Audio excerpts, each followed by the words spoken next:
با زنبور بگردی کندوی عسل میبینی، با مگس بگردی توالت. 2. هر کسی که بیشتر پیرن پاره کرده همیشه با تجربه نیست، بعضیا بد سلیقه‌ان. 3. اگه تو منطقه ممنوعه شنا کردی به غرق شدن نگو تقدیر. اگه دستایی رو که بهت نون میدن و گاز بگیری محکوم به بوسیدن پاهایی میشی که لگدت میزنن. 5. آغوش عنکبوت فقط برای طعمه هاش بازه. 6. هر وقت با حرف کسی نظرت نسبت به شخص دیگه عوض شد بدون از سن فقط عددشو داری. 7. سوزن خالی کاری ازش بر نمیاد اگه دوختتت بدون یه جایی بهشون نخ دادی.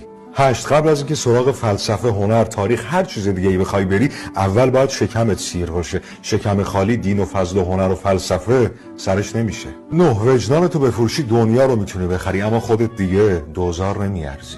شماره 10. پدرها حرفای نامفهومی میزنن که بعدش روزگار اونو برامون توضیح میده. این کلیپو بفرست به اولین نفری که به ذهنت رسید تا اونم این حرفا رو بشنوه.